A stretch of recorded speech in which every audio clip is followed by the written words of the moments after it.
بسم الله الرحمن الرحيم إن الحمد لله والصلاة والسلام على رسول الله وعلى آله وصحبه أجمعين ومن اتبعهم بإحسان إلى يوم الدين أما بعد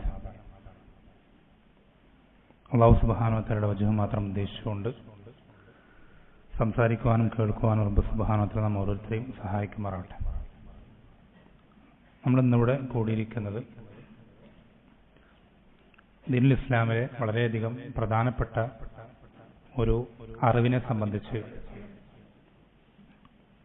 അതിൻ്റെ പ്രാധാന്യത്തെ സംബന്ധിച്ചും അതിൽ അടങ്ങിയിട്ടുള്ള പ്രധാനപ്പെട്ട വിഷയങ്ങൾ അല്ലെങ്കിൽ മസാലകളെ സംബന്ധിച്ചൊക്കെ നമുക്ക് ഓരോരുത്തർക്കും ഓരോ സാധാരണക്കാർക്കും നമ്മൾ അതിനെ സംബന്ധിച്ചൊരു താല്പര്യം നമ്മുടെ മനസ്സിൽ ഉണ്ടാകുന്ന രൂപത്തിൽ, അതിനെ സംബന്ധിച്ച് ഏകദേശം ഒരു ധാരണ നമ്മുടെ മൈൻഡിൽ കിട്ടുന്ന രൂപത്തിൽ പഠിക്കാനും അല്ലെങ്കിൽ ചർച്ച ചെയ്യാനും ഏകദേശം ആ രൂപത്തിലുള്ള സംസാരം മാത്രം ഉദ്ദേശിക്കുന്നത്. അല്ലാഹു സുബ്ഹാനഹു വ തആല എന്ത് ചെയ്യട്ടെ, നമുക്ക് ഓരോരുത്തർക്കും ഇത്തരം സംസാരങ്ങളിലൂടെ ഇൽമിനോടും ഇൽമിന്റെ മജ്ലിസുകളോടും അത് പഠിക്കാനുള്ള താല്പര്യം റബ്ബ് സുബ്ഹാനഹു വ തആല ഓരോരുത്തർക്കും നൽകുമാറാവട്ടെ. ഉസൂൽ ഫിഖ് എന്നുള്ള വിഷയം, അത് ദീനുൽ ഇസ്ലാമിൽ അതിന്റെ പ്രത്യേകതകൾപ്പെട്ട അല്ലെങ്കിൽ അതിന്റെ മഫാഖിറുകൾപ്പെട്ട എന്നുവെച്ചാൽ നമുക്ക് അഭിമാനിക്കാൻ പറ്റുന്ന തരത്തിലുള്ള അറിവുകൾപ്പെട്ടൊരു അറിവാണ് ഉസൂൽ ഫിഖ് എന്ന അറിവ്. ഈ ഒരു അറിവ്, അതിന്റെ പ്രാധാന്യം എത്രത്തോളം ഉണ്ടെന്ന് നമുക്ക് ഒരുപാട് വിശദീകരിക്കുന്നതിനേക്കാളും വളരെ എളുപ്പത്തിൽ മനസ്സിലാകുന്ന രൂപത്തിൽ പറയുകയാണെങ്കിൽ, നമ്മൾക്കൊരു കോട്ട, ആ കോട്ട ഖുർആനും സുന്നത്തുമായ കോട്ടയാണ്. ശ്രദ്ധിക്കണേ, ഖുർആനും സുന്നത്തുമാകുന്ന കോട്ട. ആ കോട്ടയുടെ മതില്, അതിന്റെ അതിർവരമ്പ് അല്ലെങ്കിൽ അതിലേക്ക് പ്രവേശിക്കുന്നതിന് മുമ്പുള്ള ആ ഒരു തടസ്സം, കിടങ്ങ് എന്നൊക്കെ പറയുന്നത് പോലെ, അങ്ങനെ അതിലേക്ക് പ്രവേശിക്കുന്നതിന് മുമ്പ് വെച്ചാൽ അതിന്റെ ബൗണ്ടറിയാണെന്ത്, ഇജ്മാ എന്നുള്ളത്. എന്താണ് ഞാൻ പറഞ്ഞുതരാം. ഈ കോട്ടയുടെ അല്ലെങ്കിൽ ഈ കോട്ട മതിലിന്റെ വാതിലാണെന്ത്, ഉസൂലുൽ ഫിഖ് എന്നുള്ളത്. ഈ കോട്ട മതിലിന്റെ വാതിലാണ് ഉസൂലുൽ ഫിഖ് എന്നുള്ളത്. എന്ന് വെച്ചാൽ ഒരു കോട്ട അത് വളരെയധികം ശക്തിമത്തായ രൂപത്തിൽ കെട്ടിയിട്ടുണ്ട്, വളരെ ബലവത്തായ ഇഷ്ടികകൾ കൊണ്ടും, എന്നുവെച്ചാൽ ഒന്നുകൊണ്ടും തകർക്കാൻ പറ്റാത്ത രൂപത്തിൽ ഒരു കോട്ട നിർമ്മിച്ചിട്ടുണ്ട്. നമ്മൾ വിചാരിക്കുക, സങ്കല്പിക്കുക, ആ കോട്ടയ്ക്ക് ചുറ്റും വളരെ ശക്തമായ ഒരു മതിലും, എന്നുവെച്ചാൽ മറികടക്കാൻ സാധിക്കാത്ത, അതിനുള്ളിലേക്ക് കടന്നു ചെല്ലാൻ പറ്റാത്ത രൂപത്തിൽ ഒരു മറയും അതിനുണ്ട്. പക്ഷെ ഈ കോട്ടയ്ക്ക് വാതിലില്ലെങ്കിലോ, ഇത്രയും സുരക്ഷ ഒരുക്കിയിട്ടുള്ള ഇത്രയും ബലവത്തായ കോട്ടയ്ക്ക് ഒരു വാതിലില്ലെങ്കിൽ എന്തായിരിക്കും അവസ്ഥ? ഇതുപോലെയാണ് ഉസൂലുൽ ഫിഖ് എന്ന വിഷയത്തെ സംബന്ധിച്ച് വ്യക്തമായ ധാരണയില്ലാതെ അല്ലെങ്കിൽ അതിനെ സംബന്ധിച്ച് ഒരു കാഴ്ചപ്പാടും ഇല്ലാത്തൊരാൾ ദീനിന്റെ വിഷയങ്ങളിൽ സംസാരിക്കുന്നത് ഇതുപോലെയാണ്. ദീനിൽ ആളുകൾക്ക് തോന്നിയതെന്തും പറയാൻ പറ്റുമായിരുന്നു, എന്തില്ലെങ്കിൽ ഉസൂലുൽ ഫിഖ് ഇല്ലെങ്കിൽ. ഏതൊരാൾക്കും നമ്മൾ ശ്രദ്ധിക്കണം, ദീനിന്റെ വിഷയത്തിൽ ദീനിന്റെ പേര് പറഞ്ഞ് ഒരാൾക്കും ദീനിൽ പെടാത്ത ഒരു കാര്യവും പറയാൻ കഴിയില്ല. എന്തുകൊണ്ടാണ്? ഉസൂലുൽ ഫിഖ് എന്ന വിഷയം നിലനിൽക്കുന്നതുകൊണ്ടാണ്. വെച്ചാൽ ദീനിലുള്ളത് നഷ്ടപ്പെട്ടു പോകാതെ നിലനിർത്തുന്നതിലും ദീനിലില്ലാത്തത് ദീനിൽ കടന്നു വരാതിരിക്കുന്നതിലും ഉസൂൽ ഫിഖ് എന്ന വിഷയത്തിന്റെ പങ്ക്, അത് റബ്ബ് സുബ്ഹാനഹു വ തആല കഴിഞ്ഞാൽ പിന്നെ അങ്ങേയറ്റം വലുതാണ്. ഇപ്പൊ ചുരുക്കി പറഞ്ഞാൽ ഇത്രയേ ഉള്ളൂ, നമ്മൾ ഓരോരുത്തരും നമ്മുടെ ദീനിനെ കലർപ്പില്ലാത്ത രൂപത്തിൽ സംരക്ഷിക്കണമെന്ന് ആഗ്രഹിക്കുന്നവരാണ്. കലർപ്പില്ലാത്ത ദീനുൽ ഇസ്ലാമുമായി റബ്ബിനെ കണ്ടുമുട്ടണം എന്ന് അതിനുവേണ്ടി പരിശ്രമിക്കുന്നവരാണ് നമ്മൾ ഓരോരുത്തരും. അതിനാണ് നമ്മൾ എന്ത് പറയാ, സുന്നത്ത് ജമാഅത്തിന്റെ ആദർശം, സലഫിയത്ത് എന്നൊക്കെ നമ്മൾ പറയുന്നത്, വിശേഷിപ്പിക്കുന്നത് അതിനെയാണ്. ഈ ഒരു രൂപത്തിൽ റബ്ബ് സുബ്ഹാനഹു വ തആലയെ കണ്ടുമുട്ടിയെങ്കിലേ നരകത്തിൽ പ്രവേശിക്കാതെ സ്വർഗത്തിൽ പ്രവേശിക്കുന്ന ആ ഒരു ചെറിയൊരു വിഭാഗത്തിൽ നമ്മൾക്ക് ഉൾപ്പെടാൻ സാധിക്കുകയുള്ളൂ എന്ന് അല്ലാഹുവിന്റെ റസൂൽ സല്ലല്ലാഹു അലൈഹി വസല്ലം പഠിപ്പിച്ചു തന്നിട്ടുണ്ട്. അപ്പൊ അതുകൊണ്ടാണ് നമ്മുടെ ദീനിൽ അന്നില്ലാത്തതൊന്നും കലരരുത്, ഒന്നും കൂടുതലായി വരരുത്, ഒന്നും കുറയുകയും ചെയ്യരുത് എന്ന കണിശത നമുക്കുള്ളത് വേറൊരു കാരണം കൊണ്ടല്ല, മറിച്ച് അങ്ങനെ നമ്മൾ തുടർന്നെങ്കിൽ മാത്രമേ നമ്മൾക്ക് അല്ലാഹു സുബ്ഹാനഹു വ തആല നരകത്തിൽ പ്രവേശിക്കാതെ സ്വർഗത്തിൽ പ്രവേശിക്കുന്ന ആളുകളിൽ ഉൾപ്പെടാൻ നമുക്ക് സാധിക്കുകയുള്ളൂ എന്നുള്ളതുകൊണ്ടാണ്. ചുരുക്കി പറഞ്ഞാൽ ഉസൂൽ ഫിഖ് എന്നുള്ളത് അങ്ങേയറ്റം പ്രാധാന്യമുള്ള വിഷയമാണ്. എത്രത്തോളം ഈ ഒരു കോട്ട, അതിന്റെ ഉദാഹരണം നമ്മൾ മനസ്സിലാക്കിയാൽ മതി. അത് വളരെ എളുപ്പത്തിൽ മനസ്സിലാക്കാൻ വേണ്ടി പറഞ്ഞു എന്ന് മാത്രം. ശ്രദ്ധിക്കാം, വിഷയത്തിലേക്ക് കടക്കാം. ഉസൂൽ ഫിഖ് എന്ന് പറഞ്ഞാൽ വളരെ എളുപ്പത്തിൽ പറയുകയാണെങ്കിൽ മൂന്ന് കാര്യങ്ങളാണ്. ഉസൂൽ ഫിഖ് എന്ന് പറഞ്ഞാൽ മൂന്ന് കാര്യങ്ങളാണ്. ഒന്നാമത്തെ കാര്യം ദീനിലെ തെളിവുകൾ, അദില്ലത്ത്. എന്തൊക്കെയാണ് ദീനിൽ തെളിവുകളായി പരിഗണിക്കാൻ പറ്റുക? ഇന്ന കാര്യങ്ങൾ ദീനിൽ തെളിവാകുമോ, ഇന്ന കാര്യം ദീനിൽ തെളിവാകില്ലയോ എന്നുള്ള വിഷയങ്ങളാണ് ഒന്നാമത് വരിക. രണ്ടാമത്തത്, ഈ തെളിവുകളിൽ നിന്ന് എങ്ങനെയാണ് വിധിവിലക്കുകൾ പുറത്തേക്ക് വരിക എന്ന് വെച്ചാൽ, ഒരു ആയത്ത് വന്നു കഴിഞ്ഞാൽ അത് വാജിബിനെയാണോ അറിയിക്കുന്നത്, അല്ലെങ്കിൽ അത് ഹറാമിനെയാണോ അറിയിക്കുന്നത്, അല്ലെങ്കിൽ അത് മുസ്തഹബിനെയാണോ അറിയിക്കുന്നത്? എങ്ങനെയാണ് നമുക്ക് ഈ ആയത്ത് നമുക്ക് എങ്ങനെയാണ് ആ വിധി മനസ്സിലാക്കാൻ സാധിക്കുക? ഇതാണ് അതിന്റെ രണ്ടാമത്തെ ഭാഗം ഉസൂൽ ഫിഖിന്റെ. മൂന്നാമത്തെ ഭാഗം, ഇങ്ങനെ ആരാണ് ദീനിന്റെ വിഷയങ്ങളിൽ ഖുർആനും സുന്നത്തും തെളിവ് പിടിച്ച് സംസാരിക്കേണ്ടത്? ആരാണ്? എല്ലാവർക്കും സംസാരിക്കാമോ എന്നുള്ള വിഷയം. ഈ മൂന്ന് കാര്യങ്ങൾ, ഇതാണ് ഉസൂൽ ഫിഖിന്റെ ചുരുക്കം. ഉസൂൽ ഫിഖ് എന്ന് പറഞ്ഞാൽ ചുരുക്കത്തിൽ ഇത്രയേ ഉള്ളൂ. ഞാൻ ഉദാഹരണം പറഞ്ഞാൽ കുറച്ചുകൂടി വ്യക്തം. ഒന്നാമത്തെ ഭാഗം, തെളിവുകൾ. ദീനിൽ തെളിവുകൾ എന്തൊക്കെയാണ്? നമ്മൾ ആലോചിച്ച് നോക്കി, ദീനിന്റെ പേരിൽ സംസാരിക്കുന്ന ആളുകൾ, അവർക്ക് ദീനിൽ പല കാര്യങ്ങളും തെളിയിക്കാൻ അവർ തെളിവായി മുന്നിൽ വെക്കുന്ന കാര്യങ്ങൾ എന്തൊക്കെയാണ്? നിങ്ങൾക്ക് തന്നെ പല കാര്യങ്ങളും നിങ്ങൾ പണ്ട് പരിചയിച്ചിട്ടുണ്ടാവും. ചിലരെന്ത് ചെയ്യും? അവനവന്റെ വസ്വാസുകൾ, കശ്വെന്നും ഇൽഹാമെന്നും പറഞ്ഞെന്ത് ചെയ്യും? അവനവനും തോന്നിയ കാര്യങ്ങൾ ദീനായിട്ട് എന്ത് ചെയ്യും? തന്റെ ശിഷ്യന്മാർക്ക് പഠിപ്പിച്ചു കൊടുക്കും. അങ്ങനെ ഒരു കാര്യത്തെ ദീനിൽ തെളിവായി നിശ്ചയിക്കുന്ന വിഭാഗങ്ങളുണ്ട്. അതുപോലെ തന്നെ സ്വപ്നം കാണുന്നത് ദീനിൽ തെളിവായി നിശ്ചയിക്കുന്ന ആളുകളുണ്ട്. അതുപോലെ തന്നെ കള്ള ഹദീസുകൾ എന്നുവെച്ചാൽ സനദ് ഒത്തിട്ടില്ലാത്ത, സ്വഹീഹായ സനദ് വന്നിട്ടില്ലാത്ത, സ്വീകാര്യോഗ്യമല്ലാത്ത ഹദീസുകളെ ദീനിൽ തെളിവായി സ്വീകരിക്കുന്ന ഇങ്ങനെ പല ജാതി ആളുകളുണ്ട്. ഇതിൽ നമ്മൾക്ക് നമ്മുടെ ദീനിൽ നമ്മൾക്ക് തെളിവായി അവലംബിക്കേണ്ടത് എന്താണ്? നമ്മൾ എന്ത് കാര്യം അറിയിക്കുമ്പോഴാണ് നമ്മളത് ദീനായി കണക്കാക്കേണ്ടത് എന്നുള്ളതാണ് ഒന്നാമത്തെ കാര്യം. ഉസൂൽ ഫിഖിന്റെ ഏറ്റവും ആദ്യത്തെ കാര്യം, ആദ്യത്തെ പടി അതിലാ വരും. ഒന്നാമത്തെ വിഷയം. ഈ ഒരു മേഖലയിൽ ഇൻഷാ അല്ലാഹ് ഞാൻ കുറച്ച് വിശദീകരിച്ച് പിന്നീട് പറയാം. ഇതിൽ രണ്ടാമത്തെ ഭാഗം എന്ന് പറഞ്ഞാൽ, ഈ ഒന്നാമത്തെ വിഭാഗം എന്ന് വെച്ചാൽ ഖുർആനും അല്ലെങ്കിൽ സുന്നത്തും അല്ലെങ്കിൽ ദീനിലെ മറ്റുള്ള തെളിവുകളും, ഈ തെളിവുകളിൽ നമ്മൾ എങ്ങനെയാണ് വിധി മനസ്സിലാക്കേണ്ടത്? എങ്ങനെയാണ് അതൊരു വാജിബാണെന്നും അല്ലെങ്കിൽ അത് ഹറാമാണെന്നും അല്ലെങ്കിൽ അത് സുന്നത്താണെന്നും എങ്ങനെയാണ് മനസ്സിലാക്കേണ്ടത്? ചില ഉദാഹരണങ്ങൾ പറഞ്ഞാൽ മനസ്സിലാവും. ഒന്നാമത്തെ കാര്യം നമ്മൾ ശ്രദ്ധിക്കേണ്ടത്, ദീനിൽ ഒരു കാര്യം വാജിബാവുകയും ഹറാമാവുകയും സുന്നത്താവുകയും ജായിസാവുകയും ഒക്കെ ചെയ്യുന്നത് സ്വഹീഹായ ഹദീസുകളും ഖുർആനും കൊണ്ട് മാത്രമാണ്. ശ്രദ്ധിക്കണേ, ദീനിൽ ഒരു കാര്യം അത് ദീനാകുന്നത് ഒന്നുകിൽ ഖുർആനിൽ അത് സ്ഥിരപ്പെട്ടു വരണം, അല്ലെങ്കിൽ ഖുർആനിൽ വരണം, അല്ലെങ്കിൽ സ്വഹീഹായ ഹദീസുകളിൽ അത് സ്ഥിരപ്പെട്ടു വരണം. അപ്പൊ ഖുർആനും സ്വഹീഹായ ഹദീസുകളും കൊണ്ടാണ് എന്ത് ചെയ്യുക? ദീനിൽ ഒരു കാര്യം എന്ന് വെച്ചാൽ അതിലുള്ളതേ ദീനാവുകയുള്ളൂ. വെച്ചാൽ അത് അറിയിക്കുന്നതാണ് എന്ത്? ദീനം. അത് ഒരു കാര്യത്തെ അറിയിക്കുന്നുണ്ടെങ്കിൽ ആ കാര്യത്തെ നമ്മൾക്ക് എന്ത് ചെയ്യാൻ സാധിക്കും? ദീനിൽ തെളിവായി അവലംബിക്കാൻ സാധിക്കും. അതൊരു കാര്യത്തെ തെളിവായി അല്ലെങ്കിൽ അതൊരു കാര്യത്തെ അറിയിക്കുന്നില്ലെങ്കിൽ അത് നമുക്ക് ദീനായി അവലംബിക്കാൻ സാധിക്കുകയുമില്ല. എന്ന് വെച്ചാൽ അല്ലാഹു സുബ്ഹാനഹു വ തആല നമ്മൾക്ക് വഹിയായി അവതരിപ്പിച്ചത് ഖുർആനും സുന്നത്തും മാത്രമേ ഉള്ളൂ.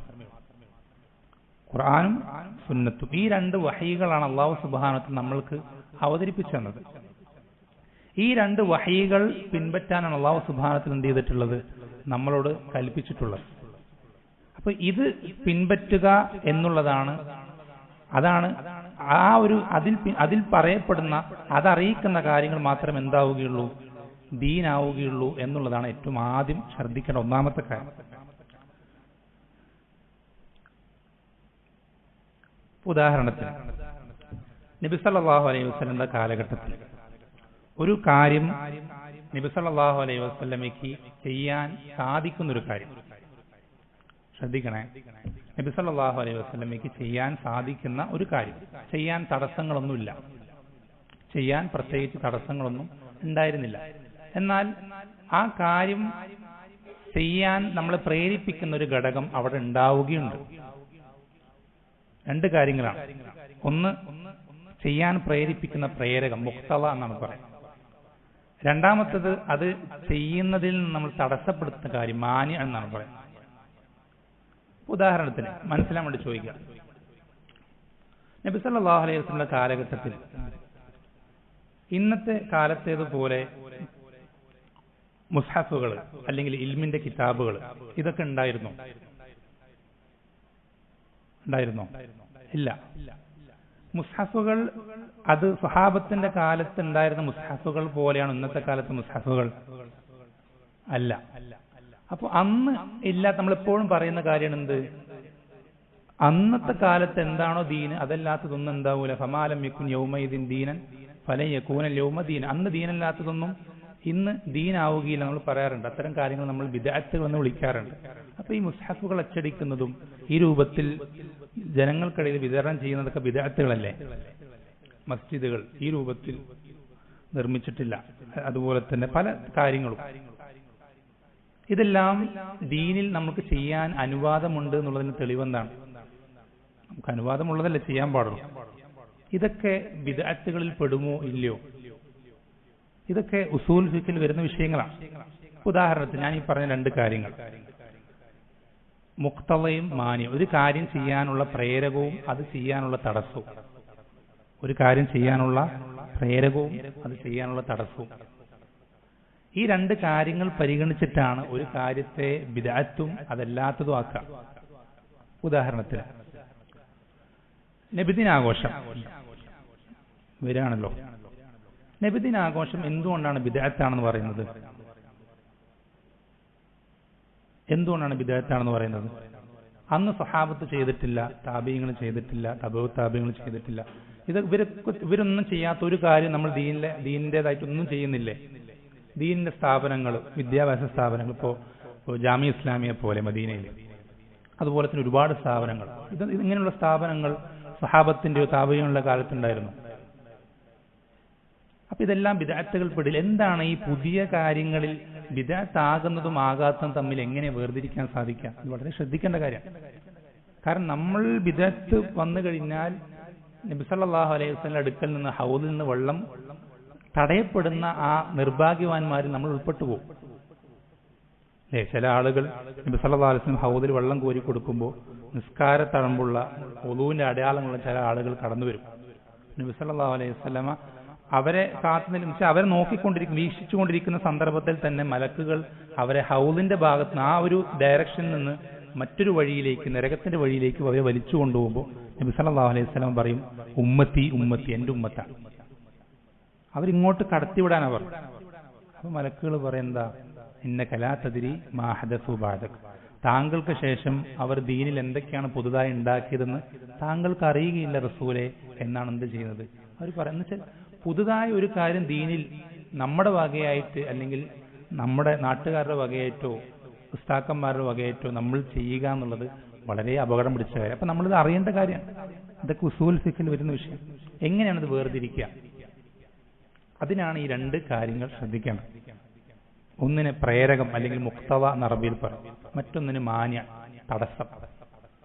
നബിദിനാഘോഷം മനസ്സിലാൻ വേണ്ടി ഉദാഹരണം പറഞ്ഞാൽ മനസ്സിലാവും. നബിദിനാഘോഷം നമ്മൾ എന്തുകൊണ്ടാണ് ബിദ്അത്താണെന്ന് പറയുന്നത്? എന്തുകൊണ്ടാണ്? ഈ നമ്മൾ ശ്രദ്ധിച്ച് ഈ രണ്ട് കാര്യങ്ങൾ എടുത്തു നോക്കുക. മുഖ്തവ, ഒന്നാമത്തെ കാര്യം മുഖ്തവ, പ്രേരകം എന്നുവെച്ചാൽ നബിദിനം ആഘോഷിക്കാൻ ആ ആഘോഷിക്കുന്ന ആളുകളെ പ്രേരിപ്പിക്കുന്നത് എന്താണ് എന്ന് അവര് തന്നെ പറയുന്നത് എന്താ പറയുന്നത്? നബി സല്ലല്ലാഹു അലൈഹി വസല്ലമയോടുള്ള മഹബ്ബത്ത്, അല്ലെ, ഹുബ്ബുർ റസൂൽ എന്ന് റബീഉൽ അവ്വലിന്റെ പോസ്റ്ററുകളിലൊക്കെ ഏറ്റവും മുകളിൽ കാണാം, വലുതായി ഹെഡിങ്ങുകളായിട്ട് കാണാം. പക്ഷെ നബി സല്ലല്ലാഹു അലൈഹി വസല്ലമയോടുള്ള ഇഷ്ടമാണ് അതിനെന്ത് ചെയ്യുന്നത്, അവരതിന് പ്രേരിപ്പിക്കുന്നത് എന്നാണ് അവർ തന്നെ പറയുന്നത്. നമ്മൾ പറയുന്നതല്ല, അവർ തന്നെ വാദിക്കുന്നത് അതാണ്. ഇതാണ് മുക്തദ, ആ കാര്യം ചെയ്യാനുള്ള പ്രേരകം. നമ്മൾ ശ്രദ്ധിക്കുക, ഈ മുക്തദ, ഈ ഒരു പ്രേരകം നബി സല്ലല്ലാഹു അലൈഹി വസല്ലമയുടെ കാലഘട്ടത്തിൽ അല്ലെങ്കിൽ സ്വഹാബത്തിന് അത് ഉണ്ടായിരുന്നു. നമ്മൾ പരിശോധിക്കാം. ഈ ഒരു മുക്തദ എന്ന് വെച്ചാൽ എന്തൊരു മുക്തദ പറഞ്ഞിട്ടാണോ, എന്തൊരു കാര്യം പ്രേരകം പറഞ്ഞിട്ടാണോ അവർ ഈ പ്രവർത്തനം ചെയ്യുന്നത്, ആ കാര്യം സ്വഹാബത്തിൽ ഉണ്ടായിരുന്നു എന്ന് നോക്കുക, പരിശോധിക്കുക. ഉണ്ടായിരുന്നു. നബി സല്ലല്ലാഹു അലൈഹി വസല്ലമയോടുള്ള ഇഷ്ടം, ഹുബ്ബുർ റസൂൽ, സ്വഹാബത്തെ നബി സല്ലല്ലാഹു അലൈഹി വസല്ലം ഇഷ്ടപ്പെട്ടിരുന്നില്ലേ? ഇഷ്ടപ്പെട്ടിരുന്നില്ലേ?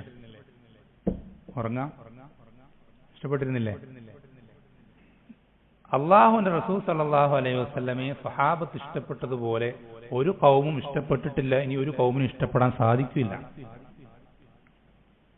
ഒരു ഖൗമിനും ഇഷ്ടപ്പെടാൻ വിശദീകരിക്കാന്ന് ഒരുപാട് പറയാനുണ്ട്. അത്രയധികം അള്ളാഹു സുബ്ഹാനഹു വ തആല പ്രത്യേകം എടുത്തു പറയുകയും അവരെ പ്രത്യേകം പുകഴ്ത്തുകയൊക്കെ ചെയ്ത സ്വഹാബത്ത് നബി സല്ലല്ലാഹു അലൈഹി വസല്ലമയെ ഏറ്റവും അധികം ഇഷ്ടപ്പെട്ടിരുന്ന അവരായിരുന്നു, സ്വഹാബത്തായിരുന്നു. അപ്പൊ ഈ മുഖ്തദ അവരിലുണ്ട്. എന്നുവെച്ചാൽ നബി സല്ലല്ലാഹു അലൈഹി വസല്ലമയോടുള്ള ഇഷ്ടം ആരിലുണ്ട്? സ്വഹാബത്തിലുണ്ട്. പിന്നെ അടുത്ത രണ്ടാമത്തെ കാര്യം എന്താ? മുഖ്തദ അല്ലാത്ത രണ്ടാമത്തെ കാര്യം എന്താ? മാനിഅ, തടസ്സം. എന്ന് വെച്ചാൽ ചെയ്യാൻ ഉള്ള തടസ്സം എന്ന് വെച്ചാൽ അവർക്ക് ഇന്ന് ആഘോഷിക്കുന്നത് പോലെ നബിദിനം ആഘോഷിക്കാൻ എന്തെങ്കിലും തടസ്സങ്ങൾ ഉണ്ടായിരുന്നു സ്വഹാബത്തിന്?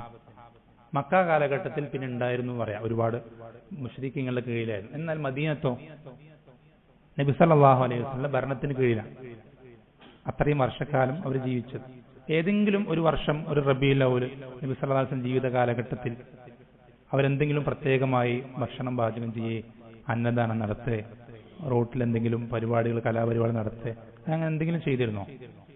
അവർക്കതിന് എന്തെങ്കിലും തടസ്സങ്ങൾ ഉണ്ടായിരുന്നോ? ഇല്ല.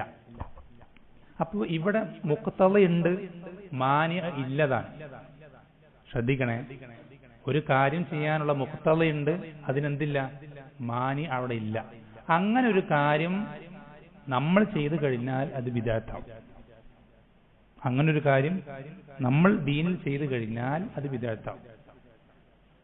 ഇനി ഇത് രണ്ടും വരാത്തൊരു കാര്യം, ഇപ്പൊ ഉദാഹരണത്തിന് മുസ്ഹഫിന്റെ വിഷയം തന്നെ എടുക്കാം. മുസ്ഹഫ് ആദ്യമായി ക്രോഡീകരിക്കപ്പെടുന്നത് നബി സല്ലല്ലാഹു അലൈഹി വസല്ലം കാലഘട്ടത്തിലാണോ? അല്ല. എന്തുകൊണ്ട് നബി സല്ലല്ലാഹു അലൈഹി വസല്ലം ചെയ്യാതിരുന്നത്? അബൂബക്കർ റളിയല്ലാഹു അൻഹു ആണ് ആദ്യമായി മുസ്ഹഫ് ക്രോഡീകരിച്ചത്. അപ്പൊ അബൂബക്കർ റളിയല്ലാഹു അൻഹു ബിദ്അത്ത് ചെയ്തതല്ലേ? അല്ലേ? അവിടെ നമ്മൾ പരിശോധിക്കേണ്ടത് ഇങ്ങനെയാണ്, മുഖ്തദയും മാനിഅയും.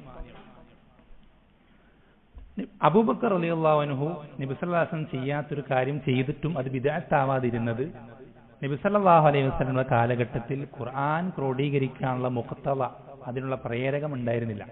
എന്താണ് കാരണം? എല്ലാ ആളുകളും മനപ്പാടാക്കുക, എല്ലാ ആളുകളും അത് കൃത്യമായി മനപ്പാടമാക്കുന്ന ആളുകളാണ്.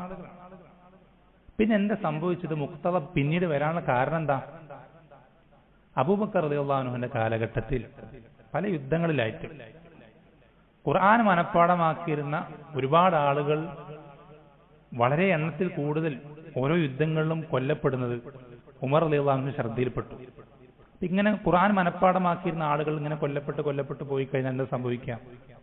ഇതാണെങ്കിൽ ക്രോഡീകരിക്കപ്പെട്ടിട്ടുമില്ല. അപ്പോ മുസ്ഹഫുമില്ല, മനപ്പാടമാക്കിയ ആളുകളുമില്ല. എന്ത് നഷ്ടപ്പെട്ടു? ഖുർആൻ നഷ്ടപ്പെട്ടു പോകും. ഈ ഒരു മുഖ്തദ നബി സല്ലല്ലാഹു അലൈഹി വസല്ലം കാലഘട്ടത്തിൽ ഉണ്ടായിരുന്നോ? ഉണ്ടായിരുന്നില്ല. ഇത് പിന്നീട് വന്ന മുഖ്തദയാണ്. ശ്രദ്ധിക്കണേ, പിന്നീട് വന്ന മുഖ്തദയാണ്. അതുകൊണ്ട് ആ സമയത്ത് അത് ചെയ്തു കഴിഞ്ഞാൽ അതെന്താവൂല? അത് ബിദ്അത്താവുകയില്ല. ഉദാഹരണത്തിന് ഞാൻ കുറച്ചുകൂടി വ്യക്തമാകാൻ വേണ്ടി പറയാം. ഇപ്പോ അൽബാനി റഹിമഹുല്ലാ, മുഹമ്മദ് നാസിറുദ്ദീൻ അൽബാനി, അദ്ദേഹത്തിനെ പറ്റി ബിദ്അത്തുകാരനാണ്, അയാൾ പുത്തൻവാദക്കാരനാണ്, എന്താ മുൻഗാമികളൊന്നും ചെയ്യാത്ത കാര്യം എന്താണ്? ഹദീസ് ഗ്രന്ഥങ്ങളിൽ സ്വഹീഹിനെയും ദഈഫിനെയും വേർതിരിക്കാം. എല്ലാ ഹദീസ് ഗ്രന്ഥങ്ങൾക്കും രണ്ട് സ്വഹീൽ ബുഖാരി മുസ്ലിം മാറ്റി നിർത്തി കഴിഞ്ഞാൽ മിക്ക ഹദീസ് ഗ്രന്ഥങ്ങൾ അദ്ദേഹം എന്ത് ചെയ്തിട്ടുണ്ട്, രണ്ടിനെയും സ്വഹീഹിനെയും ദഈഫിനെയും ഒക്കെ വേർതിരിച്ച് മാറ്റി നിർത്തിയിട്ടുണ്ട്. അബൂദാവൂദ് ആണെങ്കിൽ സ്വഹീഹ് അബൂദാവൂദ് ഉണ്ട്, ദഈഫ് അബൂദാവൂദ് ഉണ്ട്. തിർമിദി അങ്ങനെ തന്നെ. ഓരോ ഹദീസ് ഗ്രന്ഥങ്ങൾ അദ്ദേഹം എന്ത് ചെയ്തിട്ടുണ്ട്, സ്വഹീഹിനെയും ദഈഫിനെയും രണ്ടിനെയും വേറെ വേറെ തന്നെ ആക്കിയിട്ടുണ്ട്. ഇത് സലഫുകൾ ചെയ്തിട്ടില്ല. ഇമാം അബൂദാവൂദ് അദ്ദേഹത്തിന്റെ ഹദീസ് ഗ്രന്ഥം എഴുതുമ്പോൾ രണ്ടിനും ചേർത്തിട്ട് എഴുതിയത്. അതുപോലെ തന്നെ ഇമാം തിർമിദിയും നസായി ഒക്കെ അവരൊക്കെ അങ്ങനെ തന്നെ ചെയ്തു.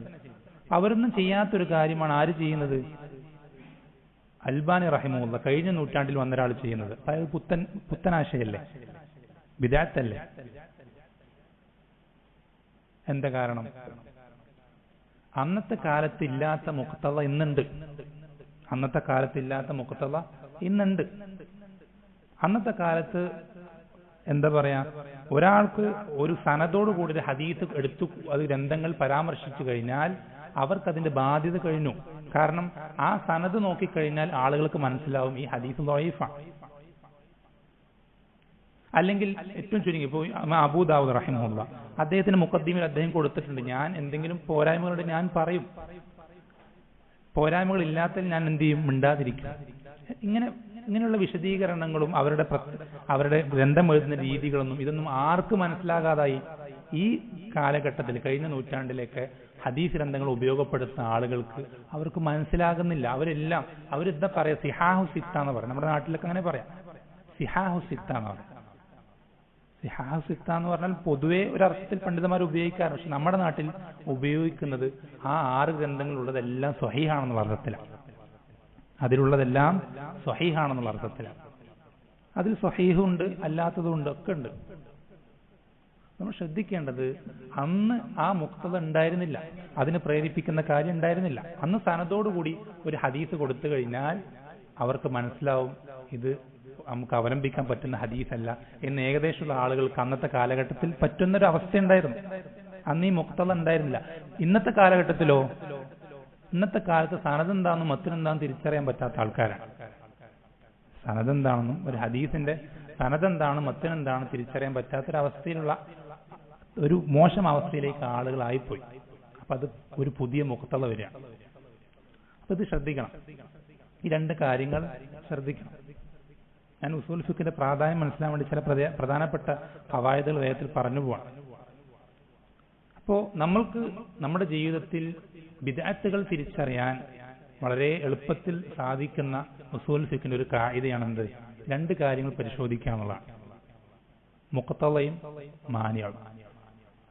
സ്വഹാബത്തിന്റെ കാലഘട്ടത്തിൽ നബി സല്ലല്ലാഹു അലൈഹി വസല്ലം ജീവിതത്തിൽ ആ കാര്യത്തിന് മുഖ്തദ ഉണ്ടായിരിക്കുകയും അതിനൊരു മാനിഅ ഇല്ലാതിരിക്കുകയും ചെയ്തിട്ടും നബി സല്ലല്ലാഹു അലൈഹി വസല്ലമയോ സ്വഹാബത്തോ അത് ചെയ്തിട്ടില്ല. എന്നിട്ട് നമ്മളത് ചെയ്താൽ അത് ബിദ്അത്താണ്. എന്നിട്ട് നമ്മളത് ചെയ്താൽ അത് ബിദ്അത്ത്. ശരിക്കും ശ്രദ്ധിക്കണം. ഒന്നുകൂടി പറയാം. നബി സല്ലല്ലാഹു അലൈഹി വസല്ലമയുടെ അധ്യാപനങ്ങളിൽ, നബി സല്ലല്ലാഹു അലൈഹി വസല്ലം പറഞ്ഞു കൊടുത്ത കാര്യങ്ങളിലോ സ്വഹാബത്ത് പ്രാക്ടിക്കലാക്കി നടപ്പിലാക്കിയ കാര്യങ്ങളിലോ ഒരു വിഷയത്തിന് മുഖ്തദ ഉണ്ടായിരിക്കുകയും മാനിഅ ഇല്ലാതിരിക്കുകയും എന്നിട്ടും അവരത് ചെയ്യാതിരിക്കുകയും ചെയ്താൽ പിന്നെ നമ്മളത് ചെയ്യുമ്പോൾ എന്താവും, അത് ബിദ്അത്താവും. പിന്നെ നമ്മളത് ചെയ്യുമ്പോൾ അത് ബിദ്അത്താവും. ഇപ്പോ മറ്റൊരു ഉദാഹരണം പറഞ്ഞാൽ കുറച്ചുകൂടി വ്യക്തമാകാൻ വേണ്ടിയിട്ട്, ഒരു കാര്യത്തിന് മുഖ്തദ ഉണ്ട് എന്നാൽ മാനിഅ ഉണ്ട്. ഉദാഹരണത്തിന് നമ്മളെപ്പോഴും കേൾക്കുന്നൊരു സംഭവമാണെന്ത്, ഉമർ റളിയല്ലാഹു അൻഹു അദ്ദേഹം റമദാനിലെ തറാവീഹിന് എന്ത് ചെയ്തു, ആളുകൾ പല ഇമാമിയങ്ങളായി നിസ്കരിക്കുന്ന ആളുകളെ ഒന്നിച്ചൊരു ഇമാമിന്റെ കീഴിലാക്കി മസ്ജിദിൽ തറാവീഹ് നിസ്കാര ജമാഅത്തായി അദ്ദേഹം ആരംഭിച്ചു. ഉമർ റളിയല്ലാഹു അൻഹു കാലഘട്ടത്തിലാണ്. ഇത് നബി സല്ലല്ലാഹു അലൈഹി വസല്ലം ചെയ്ത് നിർത്തിയ കാര്യമാണ്. പിന്നെ എങ്ങനെ ഉമർ റളിയല്ലാഹു അൻഹു തുടങ്ങാം, ബിദ്അത്താവൂലേ? ശ്രദ്ധിക്കണം. നബി സല്ലല്ലാഹു അലൈഹി വസല്ലം നിസ്കരിച്ചിരുന്നു, 3-4 ദിവസങ്ങൾ നിസ്കരിച്ചിരുന്നു. അത് നബി സല്ലല്ലാഹു അലൈഹി വസല്ലം നിസ്കരിച്ച് അത് നബി സല്ലല്ലാഹു അലൈഹി വസല്ലം പിന്നീട് അവസാനിപ്പിച്ചു. പിന്നെ ആ 4 ദിവസം നിസ്കരിച്ചല്ലാണ്ട് പിന്നെ നിസ്കരിച്ചിട്ടില്ല മരിക്കും വരെ. പിന്നെ ഉമർ റളിയല്ലാഹു അൻഹു എങ്ങനെയാണ് അത് തുടങ്ങുക, വീണ്ടും എങ്ങനെ ആരംഭിക്കുക? അത് ബിദ്അത്താവൂലേ? ഇവിടെ നമ്മൾ ശ്രദ്ധിക്കേണ്ടത് ഇവിടെ മാനിഅന്റെ വിഷയമാണ്. നേരത്തെ പറഞ്ഞത് മുഖത്തള്ളന്റെ വിഷയമാണെങ്കിൽ ഇവിടെ മാനിഅന്റെ വിഷയം. ഇവിടെ എന്താണ് മാനിഅന്റെ വിഷയം? ഉമർ റളിയല്ലാഹു അൻഹു അല്ലെങ്കിൽ നബി സല്ലല്ലാഹു അലൈഹി വസല്ലമ അത് നിർത്തുമ്പോൾ അതിന് കാരണമായിട്ടൊരു വിഷയം പറഞ്ഞിരുന്നു. എന്താണ്? എന്താ പറഞ്ഞത്? നിർബന്ധമാക്കപ്പെടുമെന്ന് ഞാൻ ഭയപ്പെട്ടു. ശ്രദ്ധിക്കണേ, ഈ നിസ്കാരം നിങ്ങൾക്ക് റമദാനിലെ തറാവീഹ് നിസ്കാരം നിങ്ങൾക്ക് നിർബന്ധമാക്കപ്പെടുമെന്ന് ഞാൻ ഭയപ്പെട്ടു എന്ന് നബി സല്ലല്ലാഹു അലൈഹി വസല്ലം പറയുന്നു. നമ്മൾ ശ്രദ്ധിക്കേണ്ടത്, ഈ നബി സല്ലല്ലാഹു അലൈഹി വസല്ലമയുടെ മരണത്തോടുകൂടെ വഹി അവസാനിച്ചു. പിന്നെ വഹി ഇറങ്ങൂല. എന്നുവെച്ചാൽ അതിനു മുമ്പ് എന്താണോ നിർബന്ധമായിരുന്നു അതല്ലാണ്ട് പിന്നെന്താവൂല, ഒരു കാര്യം പുതുതായിട്ട് നിർബന്ധമാവൂല. എന്നുവെച്ചാൽ അവിടെ ആ മാനി അവസാനിച്ചു. എന്തോടുകൂടെ? നബി സല്ലല്ലാഹു അലൈഹി വസല്ലമയുടെ മരണത്തോടുകൂടെ. നബി സല്ലല്ലാഹു അലൈഹി വസല്ലമയുടെ മരണത്തോടുകൂടെ ആ മാനി എന്ത് ചെയ്തു? നീങ്ങി.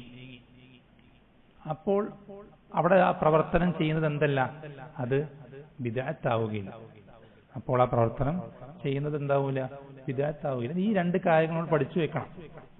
എന്നാൽ ഈ രണ്ട് കാര്യങ്ങൾ നമ്മുടെ ജീവിതത്തിൽ എപ്പോഴും, കാരണം നമ്മുടെ ചുറ്റും ബിദ്അത്തിന്റെ ആളുകളാണ്, ബിദ്അത്തിന്റെ വക്താക്കളാണ്. അവർ ഓരോ ദിവസവും ഓരോ ബിദ്അത്തുകളായി രംഗപ്രവേശനം ചെയ്ത് ബിദ്അത്തുകൾക്ക് അവസാനമൊന്നും ഉണ്ടാവില്ല. ഓരോ ദിവസവും ഓരോന്ന് പുതിയത് വന്നുകൊണ്ടേയിരിക്കും. സുന്നത്താണ് മാറാതെ നിലനിൽക്കുകയുള്ളൂ. സുന്നത്താണ് മാറാതെ എന്നും അതേപോലെ നിലനിൽക്കുകയുള്ളൂ. ബിദ്അത്തുകൾക്ക് യാതൊരു അവസാനം ഉണ്ടാവും. നമ്മൾ ഇതിൽ നിന്നൊക്കെ രക്ഷപ്പെടാൻ ഈ ഒരു അടിസ്ഥാനം, ഉസൂൽ ഫിഖിന്റെ അടിസ്ഥാനം നമ്മൾ ശ്രദ്ധിക്കേണ്ടതുണ്ട്. ഉസൂൽ ഫിഖിന്റെ അടിസ്ഥാനം നമ്മൾ ശ്രദ്ധിക്കേണ്ടതുണ്ട്.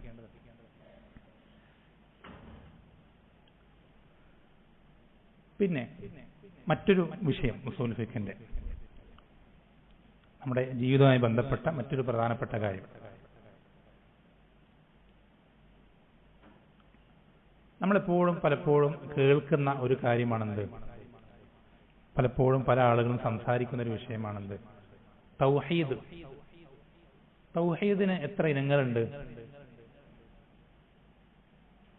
എത്ര ഇനങ്ങളുണ്ട്?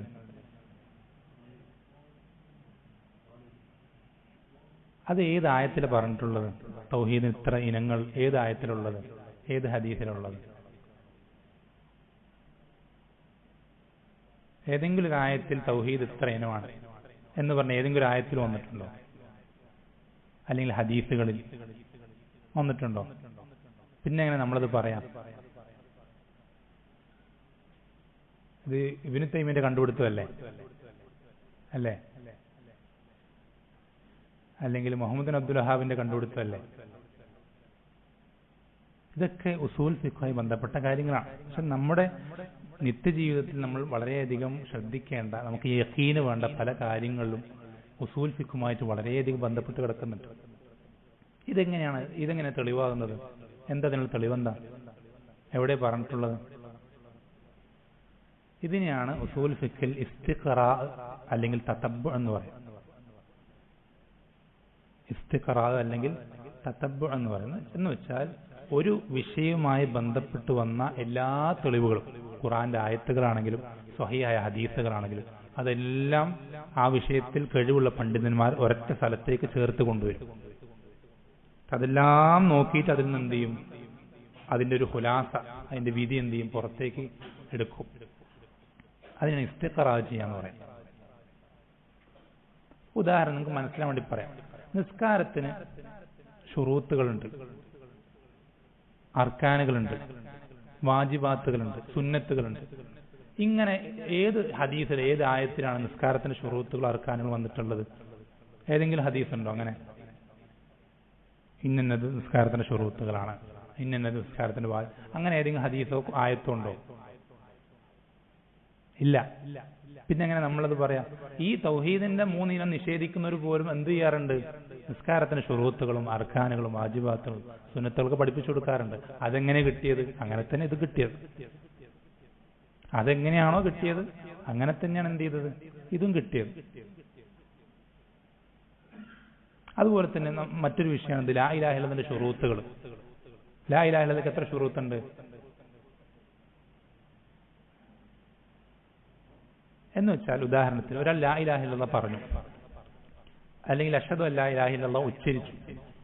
എന്നുവെച്ചാൽ നമ്മുടെ നാട്ടിൽ പ്രത്യക്ഷത്തിൽ പറഞ്ഞാൽ ഒരാൾ മുസ്ലിമായി ഷഹാദത്ത് കലിമ ഉച്ചരിച്ചു. ഷഹാദത്ത് കലിമ ഉച്ചരിച്ച എല്ലാ ആളുകളും സ്വർഗത്ത് പോവും.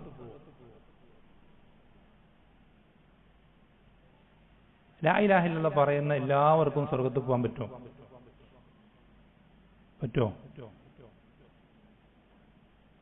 പറ്റും.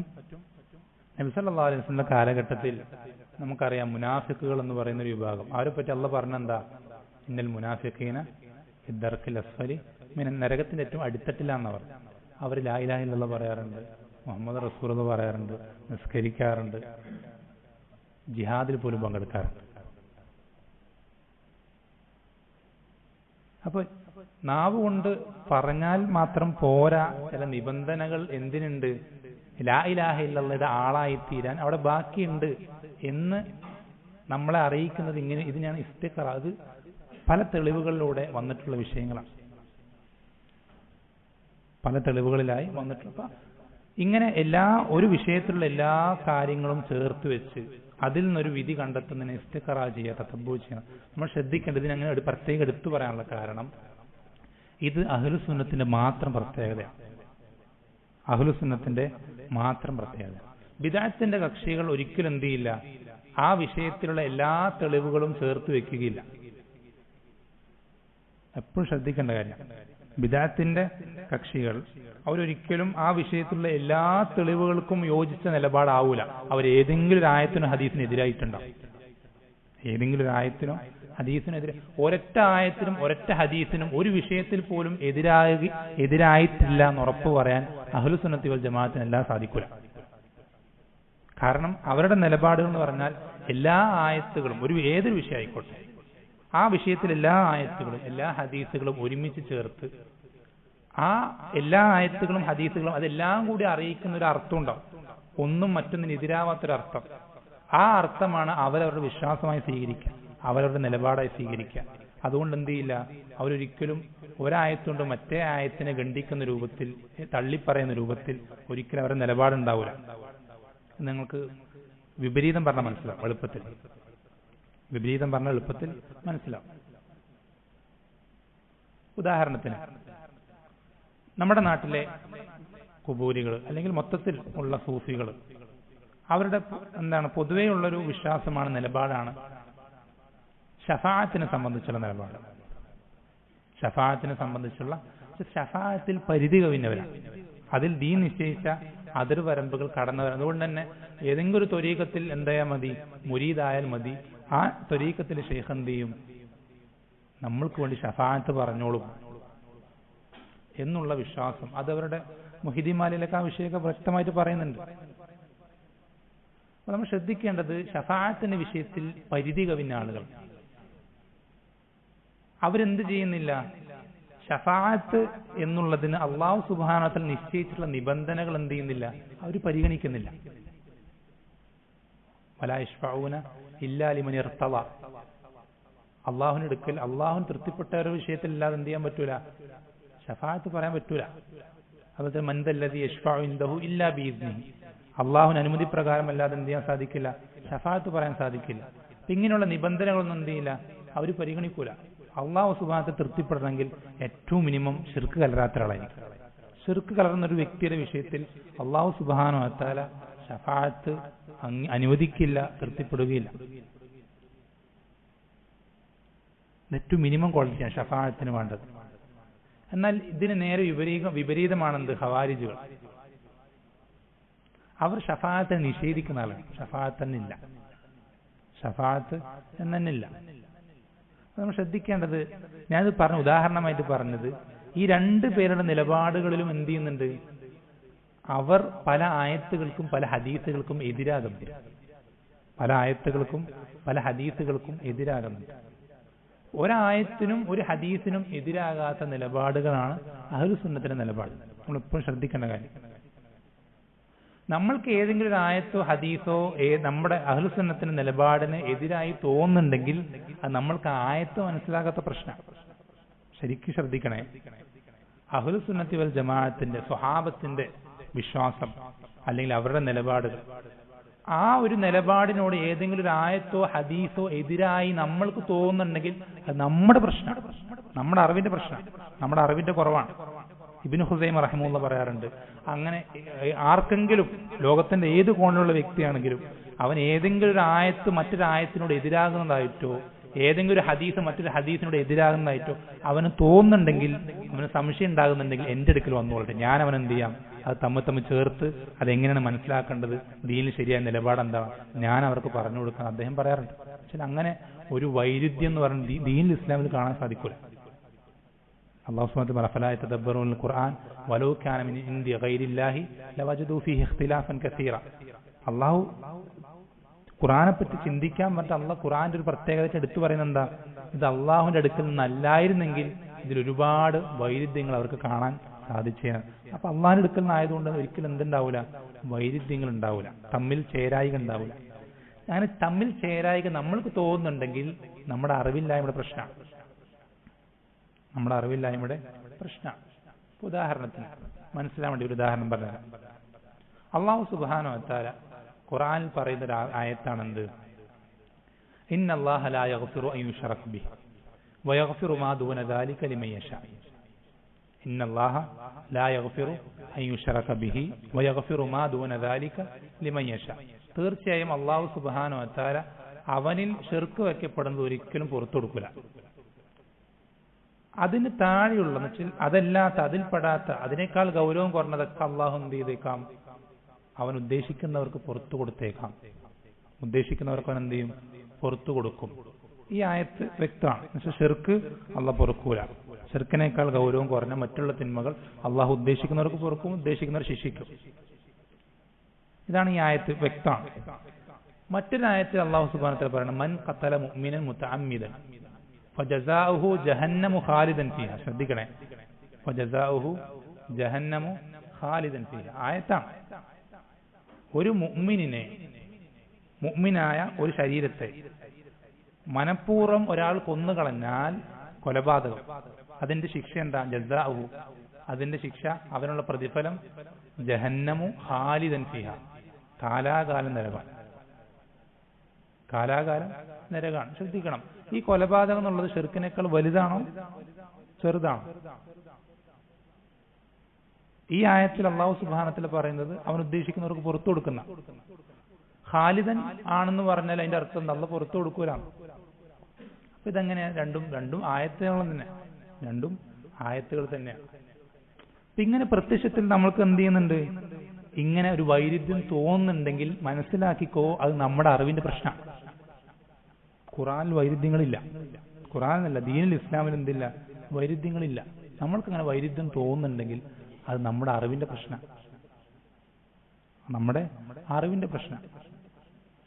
ഇവിടെ എന്താ ഈ ആയത്തിന്റെ അർത്ഥം എന്താ, ശരിക്കും ആ ഒരു തിന്മ, അതിന്റെ മ്ലേച്ഛതയും അതിന്റെ ഗൗരവവും കൊണ്ട് ശരിക്കും അതിന് നൽകേണ്ടിയിരുന്ന ശിക്ഷ എന്തായിരുന്നു, കാലാകാലം നരകം ശിക്ഷയായിരുന്നു. പക്ഷെ അല്ലാഹു സുബ്ഹാനഹു വ തആല അവന്റെ റഹ്മത്ത് കൊണ്ട് എന്ത് ചെയ്തിട്ടുണ്ട്, ശിർക്കല്ലാത്തതിനൊക്കെ അവന്റെ മശീഅത്തിന്, എന്ന് വെച്ചാൽ അവൻ ഉദ്ദേശിക്കുന്നവർക്ക് പുറത്തു കൊടുക്കും, ഉദ്ദേശിക്കുന്നവരെ ശിക്ഷിക്കും എന്ന് അല്ലാഹു സുബ്ഹാനഹു വ തആല നമുക്ക് പഠിപ്പിച്ചു തന്നിട്ടുണ്ട്. വെച്ചാൽ ആ പ്രവർത്തനത്തിന് കിട്ടേണ്ടിയിരുന്ന ശിക്ഷ ഏതാണ്, പക്ഷെ അല്ലാഹു എന്ത് ചെയ്യില്ല, അതങ്ങനെ പറയുന്നത് എന്താ, ആ തിന്മയുടെ ഗൗരവം മനസ്സിലാക്കാൻ വേണ്ടിയിട്ട്. പക്ഷെ ആ തിന്മ അല്ലാഹു സുബ്ഹാനഹു വ തആല എന്ത് ചെയ്യില്ല, ആ ഒരു രൂപത്തിൽ ശിക്ഷിക്കുകയില്ല, കാലാകാലം ശിക്ഷിക്കുകയില്ല എന്ന് അല്ലാഹു സുബ്ഹാനഹു വ തആല എന്ത് ചെയ്തിട്ടുണ്ട്, പഠിപ്പിച്ചു തന്നിട്ടുണ്ട്. അപ്പൊ ഇങ്ങനെ ദീനുൽ ഇസ്ലാം യാതൊരു എന്തില്ലാത്തതാണ്, കലർപ്പില്ലാത്തതാണെന്നും അതിൽ യാതൊരു വൈരുദ്ധ്യങ്ങളില്ല എന്നൊക്കെ മനസ്സിലാക്കണമെങ്കിൽ എന്തു വേണം, അതിനൊക്കെ സഹായിക്കുന്ന അറിവാണെന്ത്, ഉസൂൽ ഫിഖ് എന്നുള്ള അറിവ്. അതിനൊക്കെ സഹായിക്കുന്ന അറിവാണ് ഉസൂൽ ഫിഖ് എന്നുള്ള അറിവ്. അതുപോലെ തന്നെ അതുമായി ബന്ധപ്പെട്ട് ഒരു കാര്യം സൂചിപ്പിക്കാനുള്ളത്, ഉസൂൽ ഫിഖുമായി ബന്ധപ്പെട്ട് ഒരു കാര്യം സൂചിപ്പിക്കും. നമ്മൾ നേരത്തെ പറഞ്ഞ ആ ഒരു ഉദാഹരണം, ഖുർആനും സുന്നത്തുമാകുന്ന കോട്ട. ഈ കോട്ടയുടെ അതിർവരമ്പ് അല്ലെങ്കിൽ അതിന്റെ ചുറ്റുമതിലോ അല്ലെങ്കിൽ എന്താ പറയാ, ആ ഒരു അതിന്റെ ബൗണ്ടറി, അതാണ് ഇജ്മാ. എന്താണ് ഇജ്മാ? ഇജ്മാ എന്ന് വെച്ചാൽ ഒരു വിഷയത്തിൽ രണ്ടാമതൊരു അഭിപ്രായം ഇല്ല സ്വഹാബത്തിനിടയിൽ, അല്ലെങ്കിൽ താബീങ്ങൾക്കിടയിൽ, അല്ലെങ്കിൽ ഏതെങ്കിലും ഒരു കാലഘട്ടത്തിലെ മുജ്തഹിദീങ്ങളായ, എന്ന് വെച്ചാൽ ഉസൂൽ ഫിഖിന്റെ ആ ഒരു രൂപത്തിൽ നമ്മൾ നേരത്തെ പറഞ്ഞ മൂന്നാമത്തെ മസ്അലയായി വിഭാഗത്തിൽ പറഞ്ഞ ആ ഒരു ഉസൂൽ ഫിഖിന്റെ എന്ന് വെച്ചാൽ തെളിവുകൾ ഖുർആനിൽ നിന്ന് മനസ്സിലാക്കിയെടുക്കാൻ സാധിക്കുന്ന പണ്ഡിതന്മാർ, അത്തരം ആളുകൾ ഒരു വിഷയത്തിൽ രണ്ടാലൊരു അഭിപ്രായം അവർ പറയുന്നില്ല, ആ വിഷയത്തിൽ അവർക്ക് ഒരൊറ്റ അഭിപ്രായമുള്ളൂ എങ്കിൽ അങ്ങനെയുള്ള കാര്യങ്ങൾക്കാണ് ഇജ്മാ എന്ന് പറയുന്നത്. ആ വിഷയത്തിൽ ഇജ്മാ ഉണ്ടെന്ന് പറഞ്ഞാൽ ആ വിഷയത്തിൽ രണ്ടാമതൊരു അഭിപ്രായം ഇല്ല. ആ വിഷയത്തിൽ രണ്ടാമത് ഒരു അഭിപ്രായം ഇല്ല. ഈ ഇജ്മാ ദീനിൽ തെളിവാണ്. ഈ ഇജ്മാ എന്നുള്ളത് ദീനിൽ തെളിവാണ്. എന്നുവെച്ചാൽ സഹാബത്ത് എല്ലാവരും ഒരു കാര്യം ദീനിന്റെ വിഷയത്തിൽ ഇങ്ങനെയാണ് മനസ്സിലാക്കിയിട്ടുള്ളതെങ്കിൽ അതെന്താണ്? ഈ ദീനിൽ തെളിവാണ്. അത് ദീനിൽ തെളിവാണ്. ഉദാഹരണത്തിന് അല്ലാഹു സുബ്ഹാനഹു വ തആല പറഞ്ഞത് അർ-റഹ്മാനു അലൽ അർശിസ്തവ. അർ-റഹ്മാനു അലൽ അർശിസ്തവ. റഹ്മാനായ അല്ലാഹു സുബ്ഹാനഹു വ തആല അർശിന്റെ മുകളിൽ ഇസ്തിവ ആയിട്ടുണ്ട്. അർശിന്റെ മുകളിൽ ഇസ്തിവ ആയിട്ടുണ്ട്. എന്താണ് ഇസ്തിവ എന്നുള്ള വാക്കിന്റെ അർത്ഥം? എന്താ അർത്ഥം?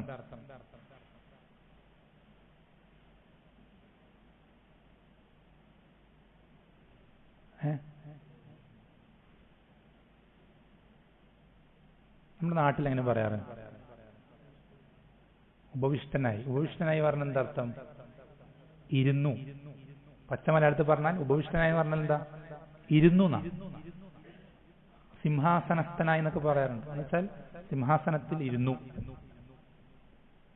ഇസ്തവ എന്നുള്ള വാക്ക് പദം അല എന്നുള്ളതിന്റെ കൂടെ ചേർന്ന് വന്നാൽ അത് ഉപരിയിലായി മുകളിലായി എന്നുള്ള അർത്ഥമാണെന്നുള്ളതിൽ ഇജ്മാ ഉണ്ട്. എന്നുവെച്ചാൽ ആ വിഷയത്തിൽ അതിനങ്ങനെയാണ് അർത്ഥം. പക്ഷെ അല്ലാഹു സുബ്ഹാനഹു വ തആല അർശിന്റെ മുകളിലായി എന്നതാണ് ആയത്തിന്റെ അർത്ഥം എന്നുള്ളതിൽ സ്വഹാബത്തിനോ താബിങ്ങൾക്കിടയിൽ രണ്ടാമതൊരു അഭിപ്രായമില്ല. രണ്ടാമതൊരു അഭിപ്രായമില്ല. അപ്പൊ ഉപവിഷ്ടനായി എന്ന് പറയുന്നത് എന്താ? തെറ്റാണ്. സിംഹാസനസ്ഥനായി എന്ന് പറയുന്നത് തെറ്റാണ്.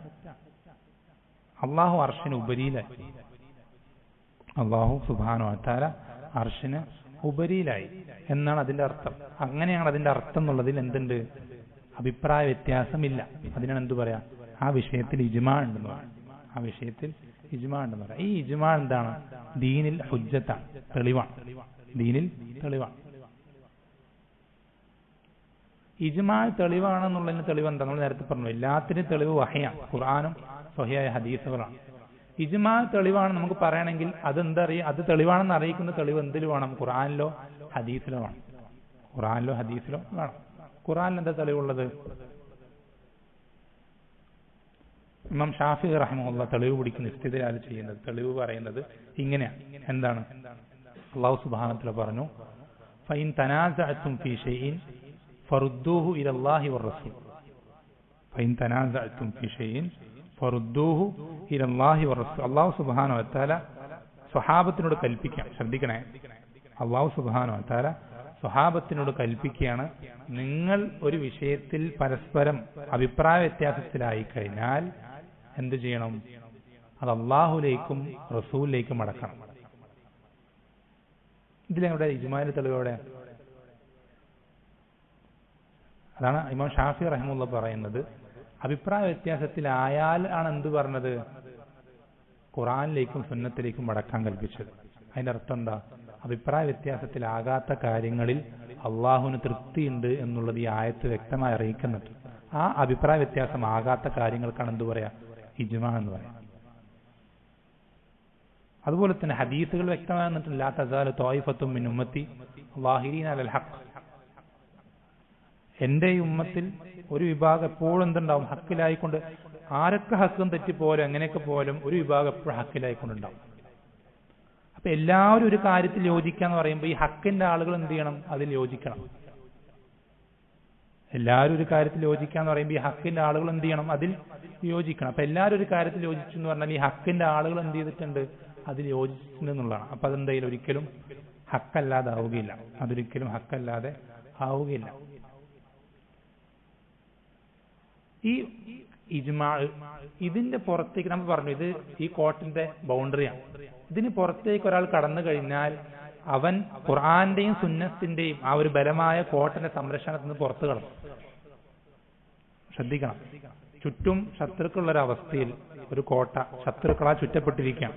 അവരുടെ കയ്യിൽ എല്ലാവിധ ആയുധങ്ങളുണ്ട്. അങ്ങനെ ഒരു സന്ദർഭത്തിൽ ബലവത്തായ കോട്ട, ആ കോട്ടയ്ക്കുള്ളിൽ കയറിയാൽ ഒരു സംരക്ഷിക്കപ്പെട്ടു. അവരാ കോട്ടന്റെ പുറത്ത് കടന്നു കഴിഞ്ഞാൽ കോട്ടന്റെ പുറത്ത് കിടന്നാൽ പിന്നെയും പ്രശ്നമില്ല.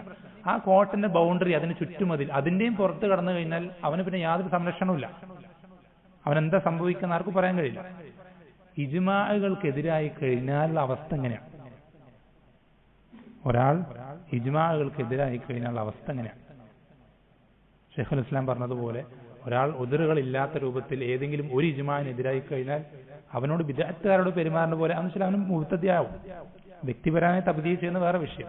പക്ഷെ അവൻ ബിദ്അത്തുകാരുടെ ഗണത്തിലേക്ക് ഉൾപ്പെടുത്താൻ പറ്റുന്ന, നമ്മൾ അഹ്ലുസുന്നത്തി വൽ ജമാഅത്ത് അല്ലാതായി മാറും. നമ്മൾ ഖുർആന്റെയും സുന്നത്തിന്റെയും ആളല്ലാതായി തീരും. എപ്പോ? ഇജ്മാഅിനെതിരാകും. നമ്മൾ ഒരിക്കലും എന്ത് ചെയ്യാൻ പാടില്ല? ഒരു ഇജ്മാഅിന് പോലും നമ്മൾ എതിരാകാൻ പാടില്ല. നമ്മൾ ഇജ്മാഅിനെതിരായി കഴിഞ്ഞാൽ നമ്മൾ എന്തിനെതിരായി എന്നർത്ഥം? ഖുർആനും സുന്നത്തിനെതിരായി എന്നർത്ഥം. ഖുർആനും സുന്നത്തിനും എതിരായി. ഒരു ഉദാഹരണം, മുഹമ്മദ് സല്ലല്ലാഹു അലൈഹി വസല്ലം, നമ്മുടെ റസൂൽ സല്ലല്ലാഹു അലൈഹി വസല്ലം, അദ്ദേഹത്തിന്റെ റിസാലത്ത് അല്ലെ, മുഹമ്മദുൻ റസൂലുള്ളാഹ് അല്ലെ, അള്ളാഹുവിന്റെ റസൂലാണെന്നാണ് നമ്മൾ എന്ത് ചെയ്യുക? ഷഹാദത്തിൽ ഉച്ചരിക്കുക. ഈ റിസാലത്ത് എന്നുള്ളത് നബി സല്ലല്ലാഹു അലൈഹി വസല്ലമയ്ക്ക് വഹി നൽകപ്പെട്ട ആ സമയം മുതൽക്ക് ഖിയാമത്ത് നാൾ വരേക്കുള്ള ഓരോരുത്തർക്കും ഇത് ബാധകമാണെന്ന് വെച്ചാൽ അത് പാലിക്കലും പിൻപറ്റലും നിർബന്ധമാണെന്നുള്ളതിൽ ഇജ്മാ ഉണ്ട്. എന്നുവെച്ചാൽ ഒരാൾക്കും എന്ത് ചെയ്യാൻ കഴിയില്ല, അതിൽ നിന്ന് ഒഴിവായി നിൽക്കാൻ പറ്റൂല. ഒരാൾക്കും അതിൽ നിന്ന് ഒഴിവായി നിൽക്കാൻ പറ്റൂല. ഇത് ഇജ്മാഉള്ള വിഷയം. നമുക്കൊക്കെ അറിയുന്ന കാര്യം. നമ്മൾ ശ്രദ്ധിക്കണം. മറ്റൊരു ഇജ്മാ കൂടെ ഉണ്ട്. ഞാൻ ശ്രദ്ധിക്കണേ, ഇതിന്റെ കൂടെ ചേർത്ത് വായിക്കേണ്ട മറ്റൊരു ഇജ്മാ കൂടെ ഉണ്ട്.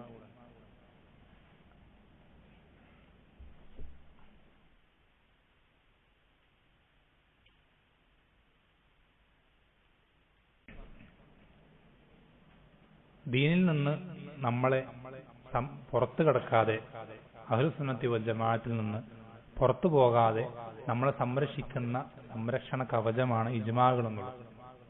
ഒരു വിഷയത്തിൽ ഇജ്മാ ഉണ്ടെന്ന് പറഞ്ഞാൽ നമുക്ക് പിന്നെ അതല്ലാത്ത ഒരു നിലപാട് ഒരിക്കലും സ്വീകരിക്കാൻ പാടില്ല. ഒരു വിഷയത്തിൽ സ്വീകരിച്ചു കഴിഞ്ഞാൽ നമ്മൾ അഹ്ലുസുന്നത്തി വൽ ജമാഅത്ത് എന്ത് ചെയ്യും? പുറത്തു പോകുന്ന അത്രയും അപകടം പിടിച്ചൊരു വിഷയമാണ്. ആ ദുനിയാവിലെ ആഖിറത്തിലും നമുക്ക് ഒരുപാട് അപകടങ്ങൾ നമ്മളതിനെ കൊണ്ടുചെന്ന് എത്തിക്കും. വളരെ ഗൗരവമുള്ള വിഷയമാണ് ഇജ്മാഅുകൾക്കെതിരാവുക എന്നുള്ളത്. പറഞ്ഞു വന്നത്, ഇത് ഈ നേരത്തെ പറഞ്ഞ അള്ളാഹുവിന്റെ റസൂൽ സല്ലല്ലാഹു അലൈഹി വസല്ലമയോടുള്ള അദ്ദേഹത്തിന്റെ റിസാലത്ത് അതെല്ലാവരിലേക്കും എത്തും, ബാധിക്കും. എന്ന് വെച്ചാൽ അദ്ദേഹം റസൂലാ നിശ്ചയിക്കപ്പെട്ട ആ സമയം മുതൽ, ആ ദിവസം മുതൽ ഖിയാമത്ത് നാൾ വരേക്കുള്ള ഓരോരുത്തർക്കും നബി സല്ലല്ലാഹു അലൈഹി വസല്ലമയെ പിൻപറ്റിയിട്ടല്ലാതെ സ്വർഗത്ത് പോവാൻ പറ്റൂല. ഇത് ഇജ്മാ ഉള്ള വിഷയം. ഇതിനോട് ചേർത്ത് വരേണ്ട ഒരു ഇജ്മാ ആണെന്ന് സൂചിപ്പിക്കാൻ വന്നത്. ആർക്കെങ്കിലും ഒരാൾക്ക്, ശ്രദ്ധിക്കണേ, നമ്മളൊരു വിശ്വസിക്കുകയാണ് ഏതെങ്കിലും ഒരു വ്യക്തിക്ക് അള്ളാഹുവിന്റെ എന്നുവെച്ചാൽ മുഹമ്മദ് സല്ലല്ലാഹു അലൈഹി വസല്ലമയെ പിൻപറ്റേണ്ടതില്ല. ശ്രദ്ധിക്കണം. നമ്മൾ ഒരു കാര്യം ചെയ്യുന്നില്ല, ഒരു ഹറാമ് ചെയ്യുകയോ വാജിബ് ഒഴിയോ നമ്മളൊന്നും ചെയ്യുന്നില്ല. പക്ഷെ നമ്മൾ വിശ്വസിക്കുകയാണ് ഒരാൾക്ക്, അയാൾ ഇന്ന വലിയൊരു വ്യക്തിയാണ്, വലിയ സ്ഥാനമുള്ള ഒരാളാണ്, അയാൾക്ക് എന്ത് ചെയ്യേണ്ടതില്ല? നബി സല്ലല്ലാഹു അലൈഹി വസല്ലമയെ പിൻപറ്റേണ്ടതില്ല എന്ന് വിശ്വസിച്ചാൽ നമ്മൾ കാഫിറാവും. അത് ഇജ്മാ ഉള്ള വിഷയം. നമ്മളൊന്നും ചെയ്തിട്ടില്ല, നമ്മളൊന്നും ഒഴിവാക്കിയിട്ടില്ല. പക്ഷെ അങ്ങനെ വിശ്വസിച്ചാൽ അത് കുഫ്റാണെന്നുള്ളത് എന്തുണ്ട്? അതിൽ ഇജ്മാ ഉണ്ട്. അല്ലെ? പല എന്താ പറയാ, നമ്മുടെ നാട്ടിലെ പല തങ്ങന്മാരാണെങ്കിലും ഔലിയാക്കന്മാരാണെന്ന് പറയുന്ന പല ആളുകൾ, അവരുടെയൊക്കെ അവസ്ഥ എന്താ? അവരുടെ മുരീദന്മാര് തങ്ങളുടെ ശൈഖന്മാരുടെ മദ്ഹായിക്കൊണ്ട് അവരുടെ മദ്ഹ് ഗ്രന്ഥങ്ങളിൽ എഴുതാറുള്ള, പരസ്യമായി പ്രചരിപ്പിക്കാറുള്ള കാര്യങ്ങളാണെന്ത്? അതിൽപ്പെട്ട ഒരു കാര്യമാണെന്ത്? ഉദാഹരണത്തിന് പറയാം, ഞങ്ങളുടെ ഷെയ്ഖുന, മടവൂർ ഷെയ്ഖുന CM, അദ്ദേഹം റമദാനിൽ നോമ്പെടുക്കാറുണ്ടായിരുന്നില്ല എന്ന് മാത്രമല്ല, റമദാനിലെ നോമ്പെടുക്കാറുണ്ടായിരുന്നില്ല എന്ന് മാത്രമല്ല, നോമ്പെടുക്കുന്നവരെന്ത് ചെയ്യാറുണ്ട്? നോമ്പ് മുറിപ്പിക്കാറുണ്ട്.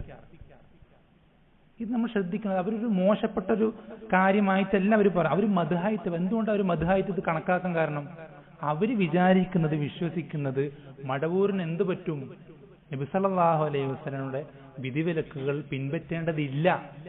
കാരണം മടവൂര് ഷെയ്ഖാണ്, വലിയാണ്.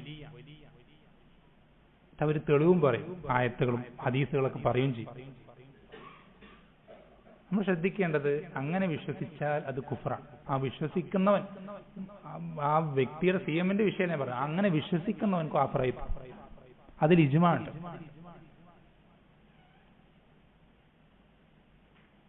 അപ്പൊ ഇതൊക്കെയാണ് പ്രധാനം. വളരെ വലിയൊരു വിഷയമാണ്, ചുരുക്കി പറയുന്നത്. പ്രധാനപ്പെട്ട നിങ്ങൾക്ക് അതിന്റെ ഗൗരവവും പ്രാധാന്യം മനസ്സിലാകാൻ വേണ്ടി വളരെ പ്രധാനപ്പെട്ട പോയിന്റുകൾ പറഞ്ഞു എന്നേ ഉള്ളൂ. ഇത് ഒന്നാമത്തെ ഭാഗമാണ്. എന്നുവെച്ചാൽ തെളിവുകൾ. നമ്മൾ പറഞ്ഞു ഉസൂൽ ഫിഖ് എന്നുള്ള 3 കാര്യങ്ങൾ പറഞ്ഞു. അതിൽ ഒന്നാമത്തെ ഭാഗമാണ് ഈ തെളിവുകൾ എന്നുള്ളത്. അതുമായി ബന്ധപ്പെട്ട ചില പ്രധാനപ്പെട്ട കാര്യങ്ങൾ പറഞ്ഞു. രണ്ടാമത്തെ, ഈ തെളിവുകളിൽ നിന്ന് എങ്ങനെയാണ് തെളിവ് പിടിക്കേണ്ടത്? എങ്ങനെ ഒരായത്ത് അതിന് വാജിബിനെയാണ് അറിയിക്കുന്നത്, അതെങ്ങനെ മനസ്സിലാക്കാൻ പറ്റുക? അത് സുന്നത്തിനാണ് അറിയിക്കുന്നത്, എങ്ങനെ മനസ്സിലാക്കാൻ പറ്റുക? ഇങ്ങനെ കുറേ കാര്യം. അതിന് ഭാഷാപരമായിട്ടും അതല്ലാത്തതുമായ ഒരുപാട് നിയമങ്ങളുണ്ട്. ഒരുപാട് നിയമങ്ങൾ അതുമായി ബന്ധപ്പെട്ടതുണ്ട്. അത് എന്താ പറയാ, അത് അറബി ഭാഷ അതിന്റെ അടിസ്ഥാനങ്ങൾ പഠിക്കുകയും നമ്മൾ അതിന് സാന്ദർഭികമായി സൂചിപ്പിക്കുകയാണ്. ഈ ദീനുൽ ഇസ്ലാം എന്ന് പറയുന്നത് അതിൽ അറബി ഭാഷയ്ക്കുള്ള സ്ഥാനം വളരെ വലുതാണ്. നമ്മൾ ശ്രദ്ധിക്കേണ്ടതുണ്ട്. അറബി ഭാഷ പഠിക്കാത്ത ഒരാൾ, അവന്റെ ദീനും അറബി ഭാഷ പഠിച്ച ഒരാളുടെ ദീനും ഒരിക്കലും സമാവില്ല. വളരെ ശ്രദ്ധിക്കണം. നിങ്ങൾക്ക് സാധിക്കുന്ന വഴികളിലൂടെയൊക്കെ നിങ്ങൾ അറബി ഭാഷ പഠിക്കാൻ ശ്രമിക്കണം. എന്തു കൊടുത്തിട്ടും നിങ്ങൾക്ക് പറ്റാവുന്നത്ര നിങ്ങൾ എന്ത് ചെയ്യണം? അറബി ഭാഷ പഠിക്കാൻ കൃത്യമായി മനഹജ് അഖീദയ്ക്കുള്ള ആളുകളാണെങ്കിൽ പ്രത്യേകിച്ചും നിങ്ങൾ എങ്ങനെയെങ്കിലും അവരുടെ കൂടെ കൂടി അവരിൽ നിന്ന് അറബി ഭാഷ പഠിച്ചെടുക്കാൻ നിങ്ങൾ ആവുന്ന രൂപത്തിലൊക്കെ പരിശ്രമിക്കണം. ഓരോരുത്തരും അറബി ഭാഷ പഠിക്കുന്നതുകൊണ്ടുള്ള സ്വാധീനം വളരെ വലുതാണ്. അത് ഉസൂൽ ഫിഖിലും വളരെയധികം പ്രാധാന്യമുള്ളൊരു ഭാഗമാണ് അറബി ഭാഷയുടെ ഭാഗം എന്നുള്ളത്. വളരെയധികം ശ്രദ്ധിക്കേണ്ടതാണ്. അപ്പോ നമ്മൾക്കറിയാം, നമ്മൾ സാന്ദർഭിക സൂചിപ്പിച്ചാണ്, ഖുർആനും സുന്നത്തും പറഞ്ഞിട്ട് തന്നെയാണ് എന്ത് ചെയ്യുക ബിദ്അത്തിന്റെ ആളുകൾ. എന്തൊരു കാര്യം പറയുമ്പോഴും എന്ത് ചെയ്യും? ബിദ്അത്തിന്റെ ആളുകൾ ഖുർആനും സുന്നത്തും തെളിവ് പറയും. ഇപ്പൊ നിങ്ങളൊന്ന് ആലോചിച്ച് നോക്കിയേ, മക്കാ മുശ്രിക്കുകൾക്ക് പോലും അറിയുന്ന കാര്യമാണ് എന്ത്? ലോകത്തെല്ലാം നിയന്ത്രിക്കുന്നത് അള്ളാഹു സുബ്ഹാനഹു വ തആല മാത്രമാണ്. അത് ഖുർആനിൽ അള്ളാഹു സുബ്ഹാനഹു വ തആല എടുത്ത് പറഞ്ഞിട്ടുണ്ട്. അവരോട് ഭൂമിയെ സൃഷ്ടിച്ചത് ആരാണെന്നും അവർക്ക് റിസ്ക് നൽകുന്നത് ആരാണെന്നും അവരെ കാര്യങ്ങൾ നിയന്ത്രിക്കുന്ന ആരാണെന്ന് ചോദിച്ചാൽ അവർ പറയും ഫസയഖൂലൂന അല്ലാഹു എന്ന് അവർ പറയും. അവർക്കതിൽ യാതൊരു സംശയമില്ല. ആ ഒരു അടിസ്ഥാനം പോലും, ആ ഒരു നഗ്ന സത്യം പോലും അതിന് എതിരാകുന്ന കാര്യം നമ്മുടെ നാട്ടിൽ പ്രചരിപ്പിക്കുന്നത് ഖുർആന്റെ ആയത്തുകൾ പിടിച്ചിട്ടാണ്. ശ്രദ്ധിക്കണം. ഏതൊരു പച്ചയായ മുസ്ലിമിനും ചെറിയൊരു കുട്ടിക്ക് പോലും അറിയുന്ന യാഥാർത്ഥ്യത്തിന് എതിരാകുന്ന പച്ചയായ കുഫ്ർ പറയാൻ തെളിവ് പിടിക്കുന്നുണ്ട് ആയത്താണ്. അപ്പോ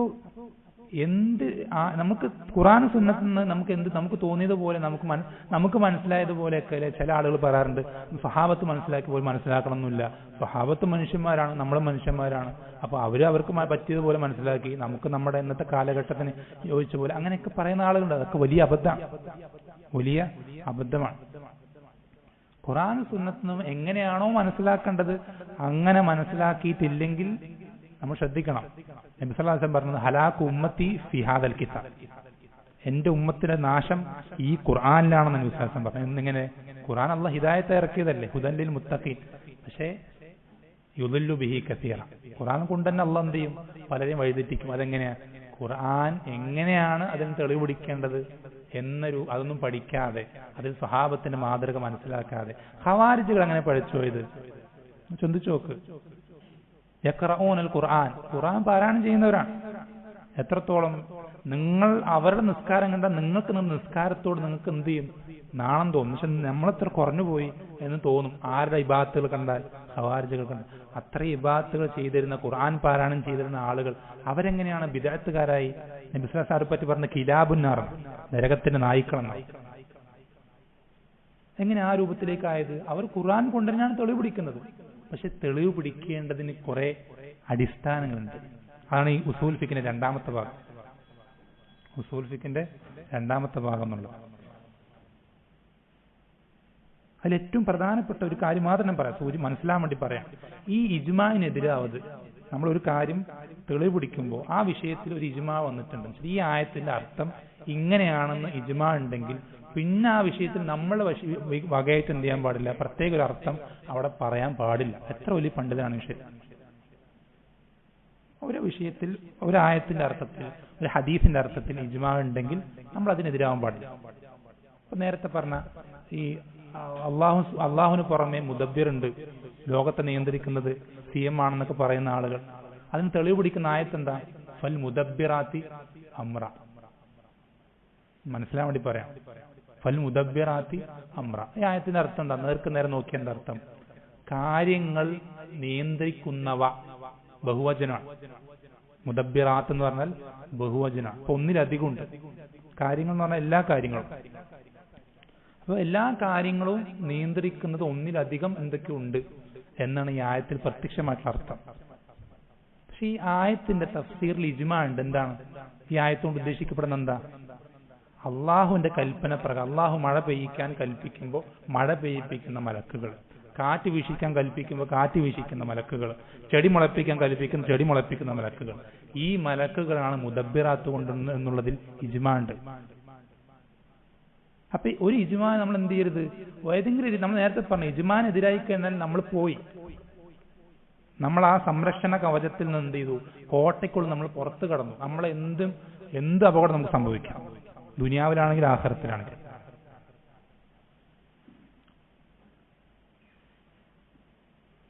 പിന്നെ മൂന്നാമത്തെ കാര്യം അവസാനിപ്പിക്കുകയാണ്, സമയമായിട്ടുണ്ട്.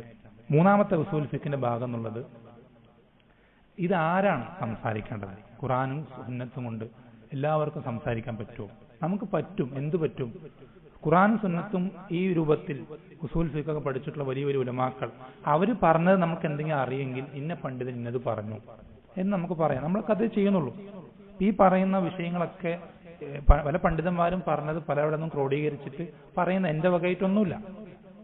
ഓരോ വിഷയങ്ങൾ നമ്മൾ ഏത് ദർസ് എടുക്കുമ്പോഴും ഇതുവരെ ഏതൊക്കെ വിഷയത്തിൽ എന്തൊക്കെ സംസാരിച്ചിട്ടുണ്ടോ അതൊക്കെ ഏതെങ്കിലും പണ്ഡിതന്മാർ സംസാരിച്ചത് നമ്മൾക്ക് പറ്റുന്ന രൂപത്തിൽ ലളിതമായ ഭാഷയിൽ അവതരിപ്പിക്കുന്നതേ ഉള്ളൂ. നമ്മുടെ വകയായിട്ടൊന്നും പറയുന്നില്ല. അത് പറയാൻ പാടില്ല എപ്പോഴല്ലാതെ. ഈ വിഷയത്തിൽ അതിന് ചില ഒരുപാട് നിബന്ധനകളുണ്ട്. അതാണ് മൂന്നാമത്തെ ഭാഗം. ആ നിബന്ധനകൾ ഒത്തുവന്ന ഒരാളെ എന്ത് ചെയ്യാൻ പാടുള്ളൂ? ഖുർആനിൽ നിന്നും ഹദീസുകളും നേരിട്ട് തെളിവുകൾ അത് നോക്കി അതിന്റെ വിധിവിലക്കുകൾ മനസ്സിലാക്കുന്ന അവസ്ഥയിലേക്ക് അങ്ങനെയുള്ള ഒരാൾക്ക് വെച്ചാൽ ദീനിൽ സംസാരിക്കാന്ന് പറയുന്നത് അങ്ങനെയുള്ളവർക്കേ പറ്റുള്ളൂ. നമ്മളാരും എന്ത് ചെയ്യരുത്? ദീനിന്റെ വിഷയത്തിൽ സംസാരിക്കരുത്. നമ്മൾ നേരത്തെ പറഞ്ഞു, ഒരു വിഷയം നമുക്ക് സംസാരിക്കണമെങ്കിൽ എന്ത് ചെയ്യണം? ആ വിഷയത്തിലുള്ള തെളിവുകളൊക്കെ നമ്മൾ ശേഖരിക്കണം. അതിന് തെളിവുകൾ എന്തൊക്കെയാണെന്ന് അറിയണം. നമുക്ക് എന്തൊക്കെ തെളിവുകൾ എന്ന് അറിയില്ല. ഒന്നാമത്തെ വിഷയം. ഈ തെളിവുകൾ ഖുർആനും സുന്നത്തും തന്നെ പ്രധാനപ്പെട്ടത് എടുത്തു വെച്ചാൽ തന്നെയും ഈ ഖുർആനിൽ എവിടേക്കാണ് ഈ വിഷയം പരാമർശിക്കുന്നത് നമുക്കറിയോ?